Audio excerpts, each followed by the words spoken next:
ఇండియాకు వచ్చి విజిట్ చేసిన పుతిన్ గారు ఇన్ఫ్యాక్ట్ మన ఇండియన్స్కి ఒక గోల్డెన్ ఆపర్చునిటీ అనేది కూడా ఇచ్చి వెళ్ళారు. ఆ ఆపర్చునిటీ ఏంటో ఇప్పుడు చెప్తాను వినండి. డిఫెన్స్ సిస్టంలో మన ఇండియాకి మెయిన్గా రీసెంట్గా జరిగిన ఆపరేషన్ సింధూర్లో S-400 ఎంత కీలకమైన రోల్ ప్లే చేసిందో మనందరికీ తెలుసు.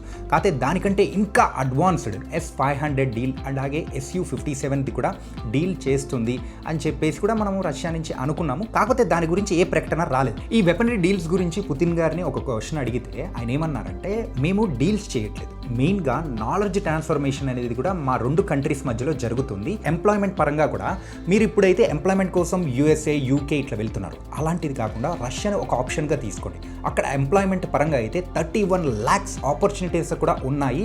దాని పరంగా అయితే ఇండియన్స్కి మేము భద్రత కల్పిస్తామని కూడా ఒక డీల్ అనేది కూడా చేశారు. అండ్ ఈ టూ కంట్రీస్ కూడా టూరిజం విషయంలో కూడా చాలా కీలకమైన డీల్ అనేది కూడా చేశారు. ఒక ఈ టూరిస్ట్ వీసా అనేది కూడా అప్రూవల్ చేస్తున్నారు. దాని వ్యాలిడిటీ వచ్చి 30 days. అండ్ వీటన్నిటికంటే ఇంకొక డీల్ అయితే ఉంది, అది మాత్రం నిజంగా మైండ్ బ్లోయింగ్. అండ్ రాబోయే కాలంలో కరెంట్ కష్టాలని కూడా మన ఇండియాలో పారదోలేలా ఉన్నాయి. అదేంటంటే మోడరేట్ న్యూక్లియర్ రియాక్టర్ పాలసీ అనేది కూడా వాళ్ళు తీసుకొని వచ్చారు. దీనికి సంబంధించిన డీల్ ఫైనల్గా అయితే ఒక సిక్సర్గా సెంచరీ కొట్టినంత ఆనందం మాత్రం ఇచ్చేసింది.